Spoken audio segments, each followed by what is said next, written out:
Welcome to the Global Investor Podcast, a show that focuses on helping foreign investors enter the lucrative U.S. real estate market. Host Charles Carillo combines decades of real estate investing experience with a professional background in international banking to interview experts in all areas of U.S. real estate investing.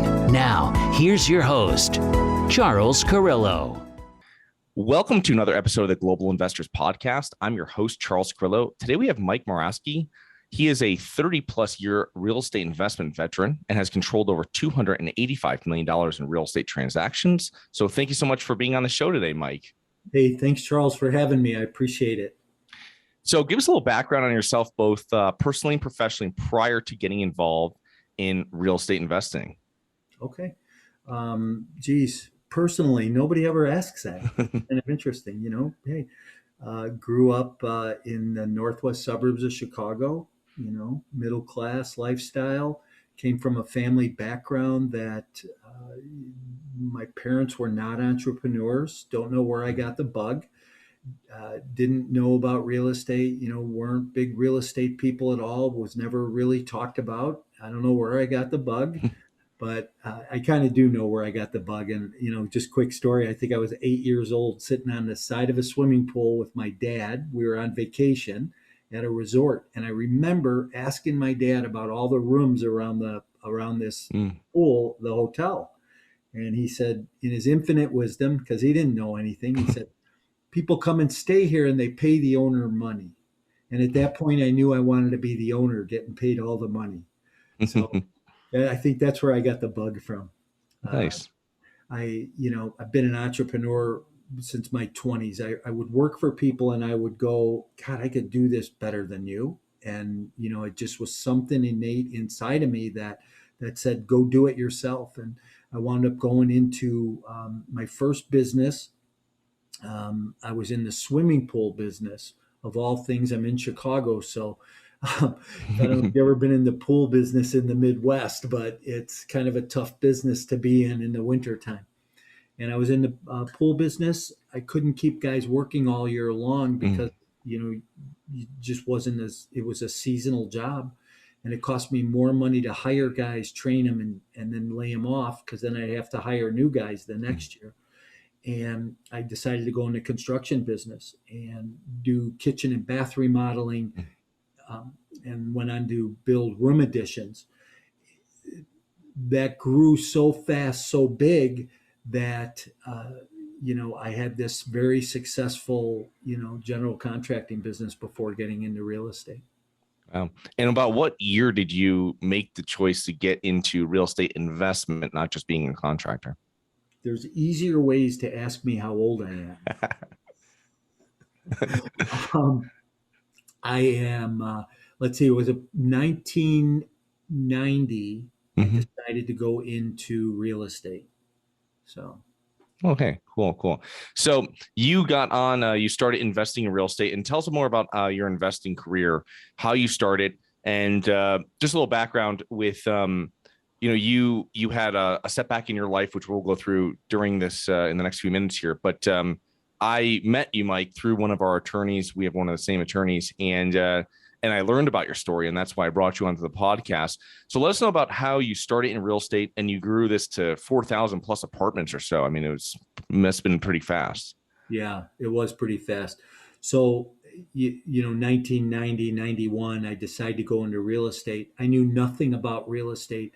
I sold my construction business, woke up one morning, I was burnt out, and looked at my wife at the time. I said, I can't do this anymore. You know how it is being an entrepreneur, Charles. You're doing all the sales, all the marketing, all the bidding, all the work, So I sold the company, took a year off, and during that year I met a real estate agent who was very successful, and went to him and said, Todd, I think I'd like to go in the business. And he said, I think you'd be great at it. Encouraged me to go in the business. I went in the real estate business. My first 9 months, I sold 78 houses. I was RE/MAX Rookie of the Year. I went on to build a team selling over 100 listings a year, 125 listings a year, and did that consecutively for a number of years. 2005 rolled around. I saw the market starting to shift and soften, and knew I would need to go do something different if I wanted to keep the production up or keep all those people. I had 7 people working for me at the time and didn't want to lay anybody off. So I decided to go in the apartment business. Here's what I understood. I understood that if you raise private equity, you marry it with a great real estate deal, the two stay together, and everything goes well, you'll make money. So in 2005, I decided to venture out, raise some private equity, do my first multifamily deal, which I did. From there, I raised $18 million. I bought 4,000 apartments. It was $60 million worth of real estate. Bought that in 5 different markets and did it in 30 months. Wow. Built a property management company at the same time, managing 7,500 units. So I scaled a company pretty close to $100 million in value. Wow, that's quite the growth that you had there in those 30 months. So you had a little pullback, like say, what happened, and tell us about. You have 7,500 units that are under management. You have 4,000 that you have equity in and have investors in, I guess, $60 million. And what happened that was the catalyst in 2008 with all these apartments and all this investor money that led to your, led to what happened in your life? So I grew way too fast, right? In 2007, we bought 2,700 units. It was 17 deals. Barely had time to breathe closing all those deals, and I thought I had a great team behind me stabilizing things, and that wasn't happening. So 2008 rolled around. I'm very unstable as a company. 2008's like hitting a wall in a freight train at 200 miles an hour. The whole world starts to implode. I start to come off the rails with my company. Now, I had 38 different companies at that point, and I realized that they were unstable, undercapitalized, and over leveraged. Charles, I own $16 million worth of real estate at 85% loan to value. Wow. Nuts. When we underwrite today, we're underwriting deals at 65 to 70%. So what happened was I had about a dozen companies I should have just let go to foreclosure and let those investors get hurt. But I don't want anybody to get hurt. I never like for anybody to have problems or issues. So I tried to save everybody. Hey, I thought it was a recession. It was going to last 17 or 18 months. There'd be a 10 or 12% correction in the marketplace. But it lasted 7 or 8 years with a 40% correction in the marketplace. A little hard to weather that storm. So I wound up coming off the rails, tried to protect all my investors, and I started to move money back and forth between companies. So I took money from companies that were running well and putting it in companies that were not running well and trying to prop up the cash flow, which in turn was fine. My accountant, my attorney both said it's okay to do that. Just make sure that you leave a paper trail. And we did that. And, what the market never bounced back. So I didn't disclose it to my investors. And because of non-disclosure to my investors, I wound up being charged on wire fraud and mail fraud charges and sentenced to 10 years in federal prison. Wow. So when you were going through that, these properties that you're buying must have been quite the value add if they weren't stabilized at all. So you had a lot of debt on them, 85% loan to value, which was very normal back then. I remember this pretty well. And then at that point, what happened was that you're buying properties that need a lot of work, or they weren't rented, or whatever it might be, unstabilized. And then that kind of started that was really what you would say is the catalyst. Obviously, the market of 2008 was it, but in your own thing, because we had rentals and we didn't buy anything that was unstabilized during this time for the most part. And we didn't really have too many issues. So your issue was really just a lot of unstabilized properties and a lot of properties without renters in them. Right. Yeah. So, we were buying a lot of value add stuff where occupancies were maybe in the high 70s. Banks were throwing money at you Yeah. though, and they were letting you do value add stuff like that, limited reserves. And, I don't know who was worse at that time, me for taking the money or the banks for giving it to us at Mm. 15% down. Right. So, Yeah.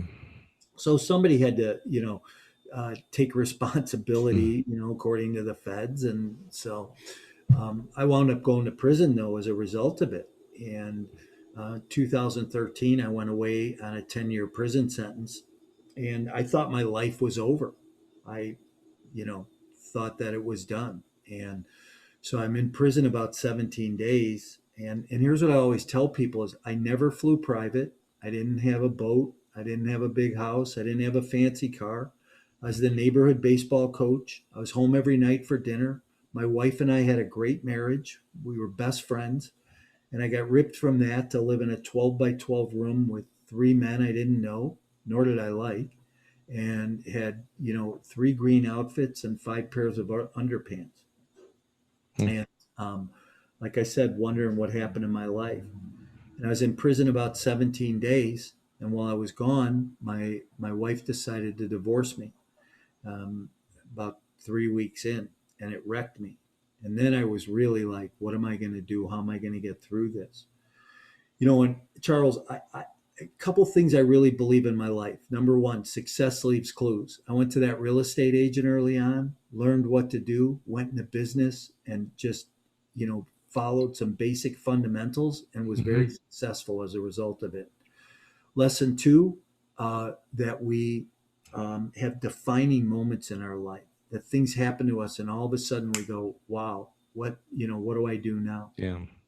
So I'd gone from running marathons to being 35 pounds overweight. I hate myself. My wife left me. My family's a mess. I'm in prison. How am I going to get through? The joke was, hey, let's take his shoelaces because we think that he's going to hurt himself. And I walk into gym one day, about 6 weeks in, and this guy walks up to me and he says, hey, don't let these people beat you. He said, all they want to do is take from you everything you've ever known.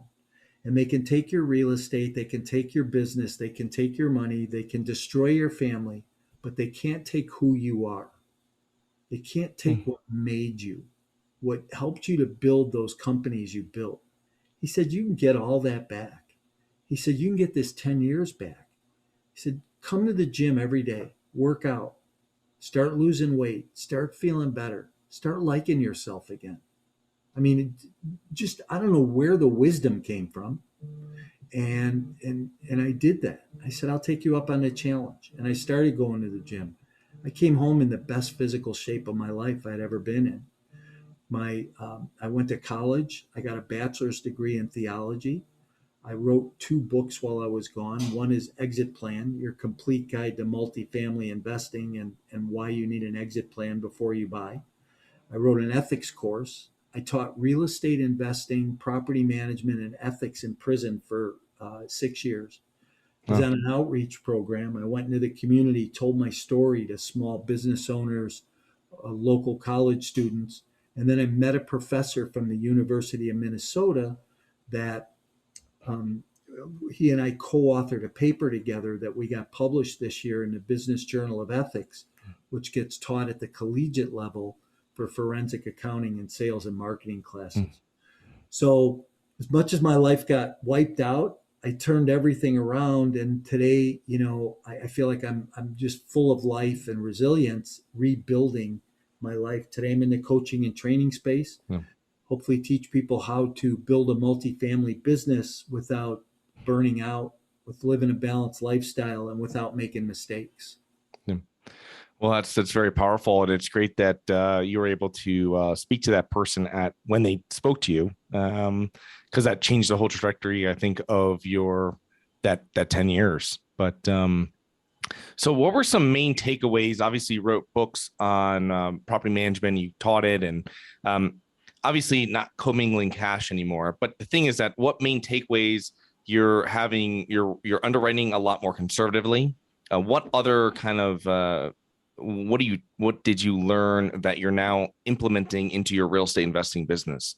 Yeah, great question. So, like I said, grew way too fast Today, I'm more systematic about the growth. Recently I've been approved to go back and do deals, be an issuer again, and be a sponsor. So that's been nice. Got a legal opinion on that, and back, building a business, building a multifamily. I'm in the trenches with my coaching clients. So when I partner, I partner with my coaching clients. So it's kind of nice. The first thing I learned was don't grow too fast. Make sure you take your time. An old carpenter taught me. He said, "You cut twice. I'm sorry, measure twice, cut once." And that's the philosophy today. Is we check everything a couple of times before we pull the trigger. So I was undercapitalized, didn't raise enough money. Another thing I did was, the market was so hot then, Charles, similar to how it is today. I thought I would create this selling technique in my offerings, and I pulled some language out of my PPMs that said, "Hey, we'll never have to do a cash call." So I tied my hands by not being able to go back to my investors and saying, "Hey, we have a problem. We need more capital in the deal," because we were restricted from doing that, because I didn't think the market would do what it did, and that we would always be able to have excess of cash coming in. So that was an issue. Didn't raise enough money, so I didn't have enough in reserves or sitting on the sideline to weather any type of a storm. Over leveraged. I was 15% down on $60 million worth of real estate. As 85% loan to value. That's crazy. Yeah. And then, I didn't listen to the details around me. So, quick story. I was closing a deal in 2008. I'm in a closing room in Cincinnati, and I'm waiting for my office to wire $500,000 to the closing, and it's not coming. Finally, my partner gets on the phone, and I can't get a hold of him all day. Can't figure out where he's at. But he gets on the phone and he's like, "Hey, I don't know how to tell you this." And I'm like, "You don't know how to tell me what?" What do you think? You need $500,000 to close a deal, and now all of a sudden your partner says this. Well, he had moved money from an escrow account, and I just went crazy. I was like, "Hey, listen, we had this conversation before we went into business. You never do that." Well, I never tell my wife about business. I never talk to my wife about business. She just worried about everything. And this was the same thing. I come home on Wednesday. I dry close that deal. We sign all the paperwork, say I'll have it funded by Tuesday. I come home over the weekend. I wind up raising more money, giving some equity away on the deal, bringing some investors in, and we got that deal closed. But on Friday night, I go out to dinner with my wife and my partner and his wife. And on the way home from dinner, remember, I don't talk to my wife about business. She doesn't know what happened on Wednesday. On the way home, she says, "I don't trust him." I'm like, "Oh, I think I'm going to be a good husband." And I go, "Hey, honey, I got this. I got your back. We're fine. You're safe. Everything's good." When really I should have said, "Tell me more about that. What am I missing?" Right? And I tell that story because we don't pay attention to the details around us. We get so focused with the blinders on that we don't watch the peripheral vision. So on Wednesday, the following week, I'm out to lunch with my attorney, and we're leaving lunch. We're in the parking lot, and this is a longtime friend, does all my business stuff for me, puts his arm around me, and he says, "Hey, I want to talk to you." I said, "Okay." He said, "I don't like what I see going on in your business. I don't like what your partner's doing. I don't like where things are going." So I've got two people within 5 days of each other that are telling me they don't trust my partner. And I've got my blinders so tight on that I'm not paying attention. And I say, "I got this under control." And I didn't have anything under control. So I say that because I want people to pay attention. Watch the details around you. Know if something's off kilter, if you need to do something different.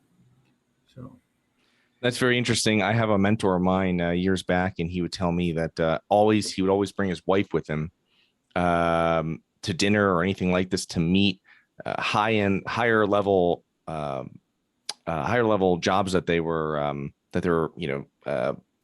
when they had people coming on for their business and higher level positions. He would always have his wife meet them. And it's something that stuck with me is that I take my wife with me when we're going and meeting partners or potential partners or anything like this. So it's something that I've heard that a number of times, and that's great that you've seen that, and then obviously your other professional there saw it as well, your accountant or whatever it was, that he noticed what was happening as well. Charles, we think we're so smart. Well, I firmly believe that God matches us with our spouse because they're smarter than we are. So we need to pay attention to what they say. So, Mike, going forward, tell us about what you're doing now. You're still in obviously multifamily. You're doing deals. I know you did one, you're doing another one or a few, and Tampa is one of your big markets. Tell us what you got going on now for your company. Yeah. So, I'm in the coaching and training space. I work with real estate investors and entrepreneurs, multifamily investors, helping them scale their business, helping them, coaching them, helping them build their business. And I really have a passion for the business and have a passion for helping people. I also am back in the trenches. So I'm, actively seeking out, underwriting, and putting deals under contract and raising private equity. So we're out building business. We're out building a multifamily portfolio. I've taken a couple of my coaching clients. We've gone and found a great family office to work with, a great key principle that we've brought to the table. We've all come to the table and are building this platform that we'll probably scale that business, somewhere around 1,000 units in the next year is where we'd like to get. So it's kind of the goal we're shooting for. So as a coach, what is your advice to new multifamily investors when they reach out to you?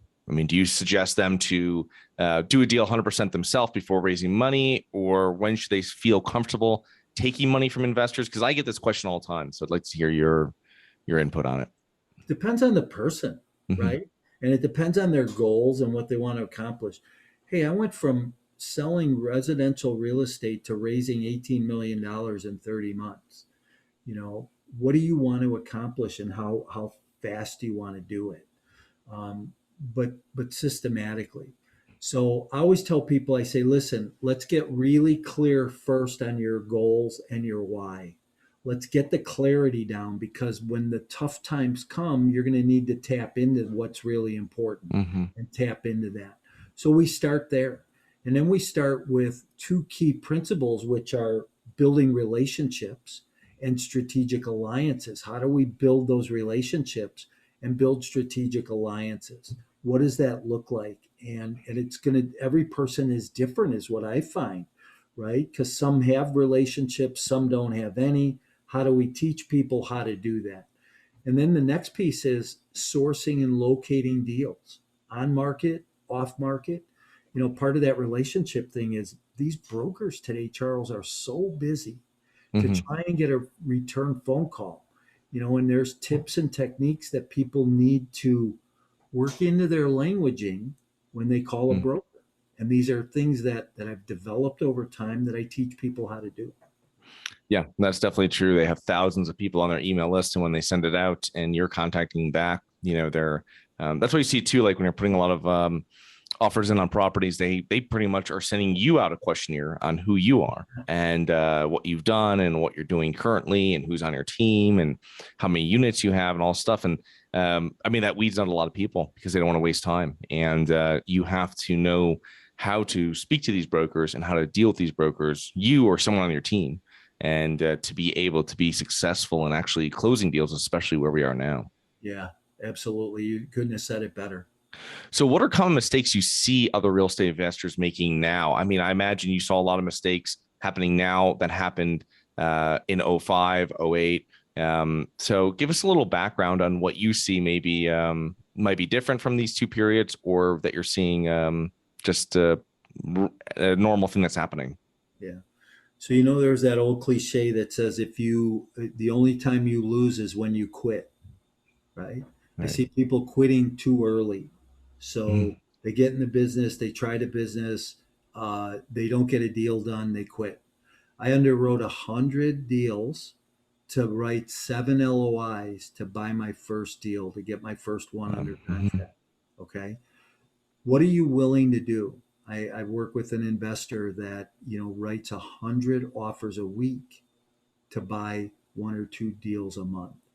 So, what are you willing to do to get outside your box to stretch yourself? I believe that we all need to stretch personally to grow professionally. We don't grow professionally till we grow personally.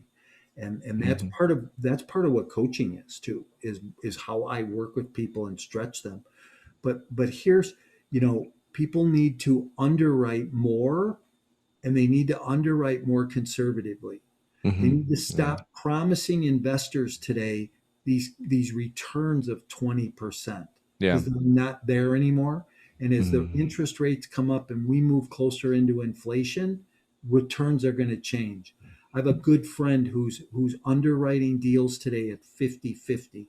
They're raising 50% equity, and they're only paying their investors 5 to 6% cash on cash. No IRR, no equity in the deal. So it's time to start changing, because the market it's going to fall. The question becomes when. And I certainly don't want to be a doomsday person Mm-hmm. here. And I tell people, keep investing. I'm still investing. Just change how you're doing it. Yeah. I made these mistakes before. I was over leveraged, undercapitalized. The market was so robust, I didn't think it was going to fall. Don't fall into those traps today. Make sure you're doing something different.